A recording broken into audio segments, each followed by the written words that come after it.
Hello. We'll start with the next series of object-oriented programming. In the last video, we have seen about array and pointers, the derived data type.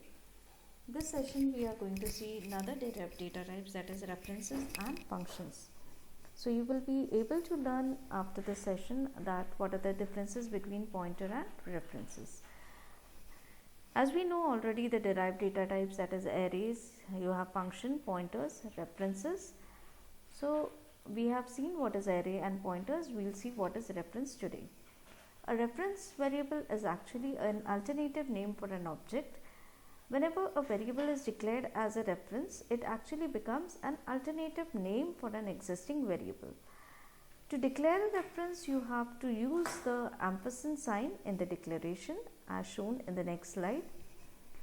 So if I am having integer x is equal to 10 as a variable and I want to create a reference to x, that is an alternative name to x, I'll have to declare it as int ampersand and give the reference variable name is equal to x. That means I'm referring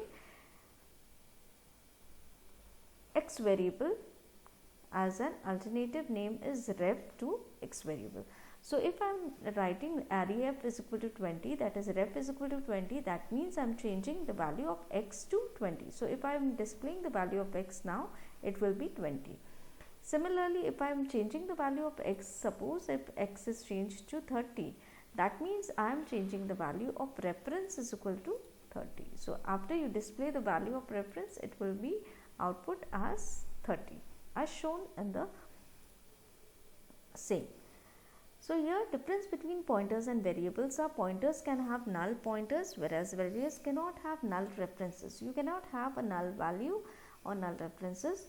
Pointers can be pointed to any other object. It can point to one object, two objects, three objects, okay. But after pointing one object, after the job is over, it can point to another object. But once a reference is initialized to an object, it cannot be changed to refer to another object. Means if it is once in the program, if it is initialized to x variable, it will be entirely referred only to x variable. It cannot refer to the another variable. Pointers can be initialized at any time in the program, whereas a reference must be initialized only when it is created. So at the time of its declaration itself, you have to initialize a value to a reference. Now another concept which is coming, that is a derived data type function. What is a function? Is actually a group of statements which can be clubbed together to perform a particular task. So most of probably just talking of these statements, you might be thinking that I did not get this. So let's explain in much more detail that if you have an automobile industry, it can be divided into two different shops like assembly shop, it can be paint shop, testing shop, shipping shop. So there are different shops in an automobile industry. So we can consider all of these are as functions having different names, having different tasks to perform, but they are all the part of a automobile industry. So similarly, you have function which can be supporting for the modular programming. You can have various functions. Using the various function, what you have, the program size is reduced much more, and again the duplication is avoided, reusability is provided. Suppose if you want to paint another car, again the same shop has not to be implemented again, only the first shop setup is there, you have to paint it, just bring the car and paint it. So reusability is being provided. Functions can be called repetitively, and when you have a set of functions together, number of set of functions as we have already seen, that can be formed as a library.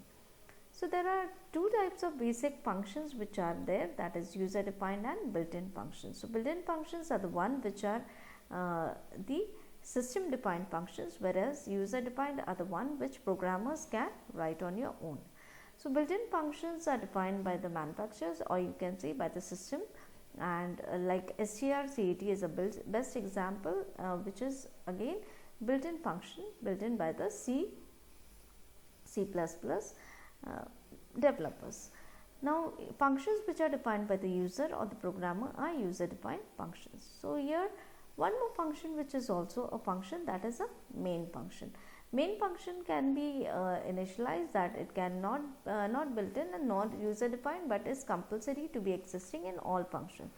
Now general form of functions is that you have to have a return type to a function, then a function name and a parameter list, and then the body of the function. So each function will have a return type. As such, for example, if I am having print hello as a function, it has a return type that is void. Name of that function is print hello, and parenthesis you have to write the parameters. So it's optional if you have parameters. If you do not have any parameters also, it works. And then you write the body of the function in the curly braces with a statement whatever you want to do. Here I am making it to display a value hello. So this is called a function. Now there are various components of function when you are having, that is int is considered to be a return type, sum is known as a function name, you have parameter list which can be acting as a formal parameter, you have like local variable, the variable which you declare inside the function is a local variable.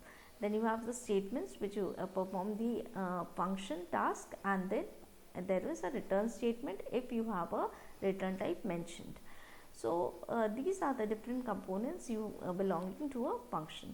Now return type is actually the specifying the data type of the value being returned by the function.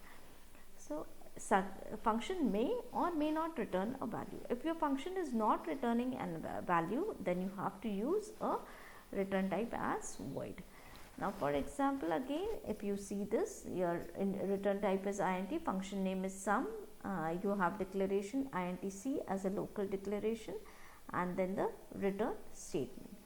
Now your parameter list is considered to be a list of formal parameters which are being passed to the function. These are being formal parameters are passed to the function. Now I am taking int sum, int a, b, int c. So here int a and b are known as formal parameters, whereas local variables are the variables which are declared inside the function, like int c. This is a local variable. Now consider the same, writing a program without a return type. So if I am having a function, I am writing print hello function which is having with a return type as void. That means it is not returning anything. And to call this function, you have to write it as print hello. So you have declared a function first, then you have called the function inside the main function, and then you have also defined the main function after the main function is completed. So your first part is function declaration. After your function has to be declared, you have to write the function definition and you have to call the function. So while calling the function has to be called from the main function as seen, the function call, and while writing a function call you do not give the return type, but you have semicolon in function declaration as well as function call. While in definition you have to write a body of the function, that is curly braces, but you do not have a semicolon after print hello. So this is a function definition. With the return type, the same program can be written as, for example, if I am writing an add function which is returning an integer type. Now previously the function print hello was not returning anything. This is returning an integer type. There are two formal parameters, int a and b. Now inside the main function I am having a value of x is equal to 10, y is equal to 10, and I have passed add function, these formal x, y to add function, where the x value is being copied to a and y value is being copied to b. When you are passing the function, calling the function add from the main function, the value of x gets passes to a and y value gets passed to b, which you have defined in the after the main function. So you see over here, this is function declaration, function call, and function definition. In the function definition, as soon as you get the values of a and b, you add them and return the value c back again, which is passed to z, and displaying the value of z. So this is all we have seen and studied about the references and functions and function prototypes in this video. Thank you so much for watching the video. Thank you.